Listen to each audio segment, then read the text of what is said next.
Hello everyone, welcome to all of you again in my YouTube channel हमारी पाठशाला. So today basically we will discuss about the type of loading acting on the structure. तो अगर आपको याद हो तो first lecture में मैंने फोर्स और लोड के बीच में डिफरेंस बताया था और ये भी बताया था कि आगे चलकर मैं लोडिंग के बारे में और अच्छे से डिस्कस करूँगा और इसी की वजह से मैंने आज का ये लेक्चर प्लान किया है, types of loading acting on the structure. तो चलिए एक बार रिवाइज कर देते हैं लोड क्या होता है. इट इज एक्सटर्नल फोर्स और movement applied on the body और इसके कई क्लासिफिकेशन हैं. चलिए उसको पढ़ते हैं.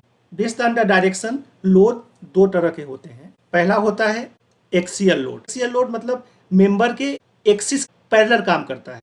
तो अगर आप यहाँ पे देखेंगे लोड 1 और लोड 3 जो है और लोड 4 मेंबर के एक्सिस के पैरेलल वर्क कर रहे हैं, इसका मतलब है एक्सियल लोड. बट इसमें लोड 1 और लोड 3 जो टेंसाइल लोड है और लोड 4 कंप्रेसिव है. और दूसरा क्लासिफिकेशन डायरेक्शन के बेस पे ट्रांसवर्स लोडिंग है. इसमें जो लोड होता है ना एक्सिस के परपेंडिकुलर होता है. तो इसमें 5 और 6 नंबर की लोडिंग जो है ट्रांसवर्स लोड है.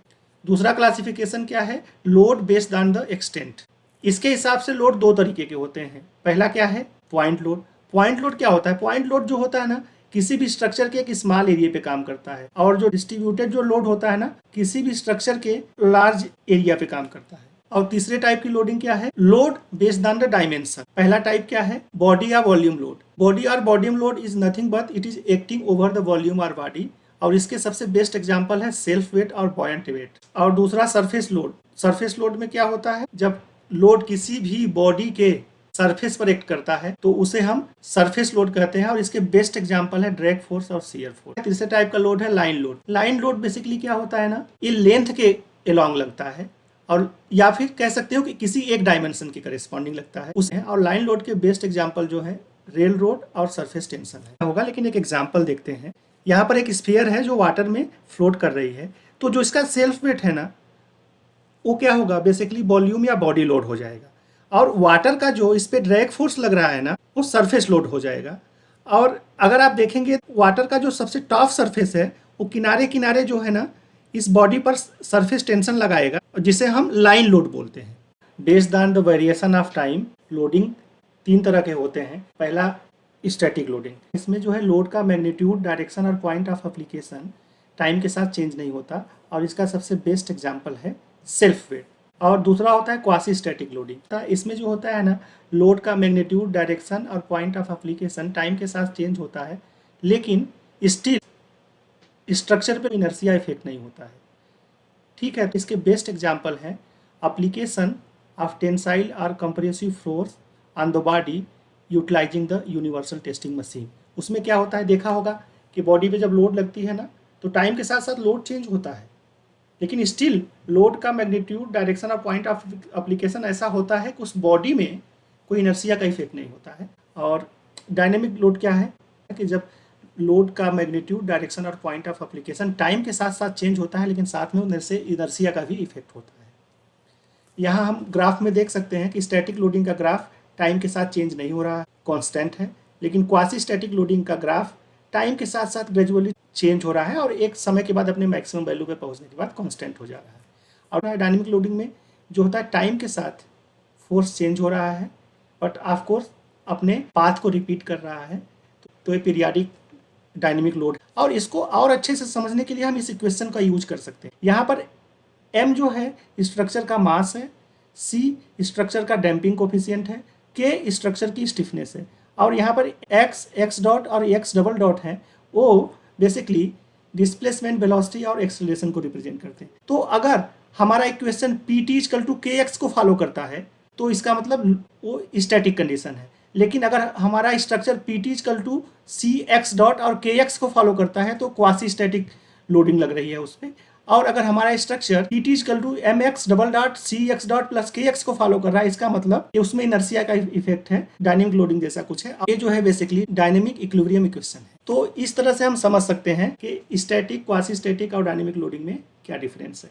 सो हम लास्ट देखेंगे कि based on the load application time उसके बेसिस पे लोड कितने टाइप के होते हैं. तो नाम से ही समझ में आ रहा है कि एक ऐसा लोड जो कि कम समय के लिए लगाया जाए या ज़्यादा समय के लिए लगाया जाए उसके हिसाब से दो टाइप के लोड होते हैं, ग्रेजुअली अप्लाइड लोड और suddenly applied load. Gradually applied load में क्या होता है, जब किसी बॉडी पे हम लोड लगाते हैं तो लोड जीरो से मैक्सिमम वैल्यू पहुंचने में बहुत टाइम लेता है, बहुत धीरे धीरे धीरे धीरे धीरे जाता है। इसका बेस्ट एग्जांपल क्या, यूनिवर्सल टेस्टिंग मशीन में जो हम टेंसाइल या कंप्रेसिव टेस्टिंग करते हैं, ठीक है। और इस लोड को हम क्वासी स्टैटिक लोड भी बोलते हैं। सडनली अप्लाइड लोड में क्या होता है, जो लोड की वैल्यू है ना अपने मैक्सिमम वैल्यू पर तुरंत पहुंच जाती है, लेकिन उसमें भी दो कैटेगराइजेशन है, एक होता है इम्पैक्ट लोडिंग और एक होता है शॉक लोडिंग। इम्पैक्ट लोडिंग में बेसिकली क्या होता है कि सपोज दैट एक बॉडी है जिस पे लोड लगाना है, दूसरा बॉडी है जिससे लोड लगा रहे हैं, ठीक है ना। तो स्ट्राइकिंग बॉडी और रजिस्टिंग बॉडी में वेलोसिटी का काफ़ी डिफरेंस होता है। इसका बेस्ट एग्जांपल क्या है, हैमर और बुलेट स्ट्राइकिंग। जैसे जब हैमर को किसी चीज़ पे हम स्ट्राइक करते हैं या बुलेट को हम स्ट्राइक करते हैं तो क्या होता है, मतलब एक बॉडी की वेलोसिटी बहुत कम होती है या नहीं के बराबर होती है, लेकिन दूसरे की बहुत तेज होती है, तो दोनों की वेलोसिटी में बहुत ज़्यादा डिफरेंस होता है। तो ऐसी कंडीशन में क्या होता है, इम्पैक्ट लोडिंग लगती है। और इम्पैक्ट लोडिंग बेसिकली डिफॉर्मेशन के लिए रिस्पॉन्सिबल होता है, ठीक है।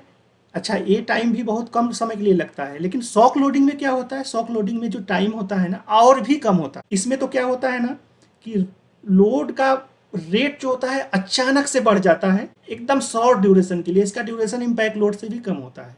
और इस केस में क्या होता है ना, प्राइमरली डायनेमिक स्ट्रेस डेवलप होता है। मैं ये नहीं कहता कि इम्पैक्ट लोडिंग के केस में स्ट्रेस नहीं होगा या शॉक लोडिंग के केस में डिफॉर्मेशन नहीं होगा, लेकिन इम्पैक्ट लोड के केस में डिफॉर्मेशन प्राइमरली होता है और शॉक लोडिंग के केस में हाई डायनेमिक स्ट्रेसेस डेवलप होते हैं। और शॉक लोडिंग के बेसिकली जो एग्जाम्पल हैं वो बम ब्लास्ट और अर्थक्वेक हैं। चलिए कुछ और एग्जाम्पल देखते हैं समझने के लिए डायनेमिक लोडिंग को। देखिए, ये कैटेगरी है पीरियाडिक लोडिंग की और ये नॉन पीरियाडिक लोडिंग की। पीरियाडिक लोडिंग में जो लोड का पाथ होता है ना एक पर्टिकुलर टाइम के बाद अगेन अगेन रिपीट करता है, तो इन दोनों में रिपीट कर रहा है। लेकिन जानते हैं जो ये फिगर ए है ना, ये पीरियाडिक तो है ही, साथ में हार्मोनिक भी है। क्यों? क्योंकि ये साइन या कोसाइन पाथ को फॉलो करता है। और दूसरा जो पीरियाडिक लोडिंग है वो नॉर्मल पीरियाडिक लोडिंग है जो कि साइन और कोसाइन को फॉलो नहीं करता है। और हार्मोनिक लोडिंग का बेस्ट एग्जाम्पल है unbalanced rotating machine in the building. और जो पीरियाडिक का बेस्ट एग्जाम्पल यहाँ पे दिखाने की कोशिश किया गया है कि जो प्रोपेलर होता है,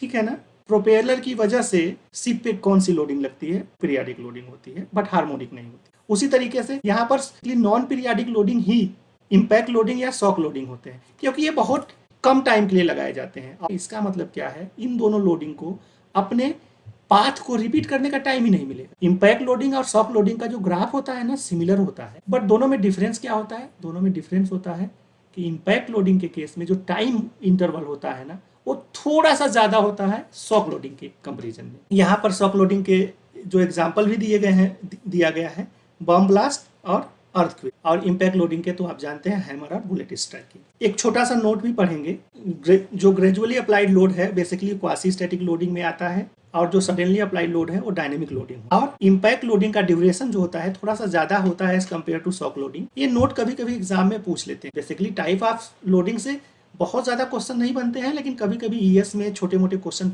बन जाते हैं, तो इसलिए हमने इसको पढ़ा दिया। और साथ में ये भी है कि जो मैंने बेसिक चीजें आपको पढ़ा रही है ना, ये throughout the civil engineering कहीं ना कहीं आपको मिलेंगे। और जब आपको मिलेंगे तो आप इन सब लोड को अच्छे से समझ। और यार, आप लोगों को वीडियो पसंद आए तो लाइक करिए, सब्सक्राइब करिए और अपने दोस्तों को भी शेयर करिए। Thank you very much.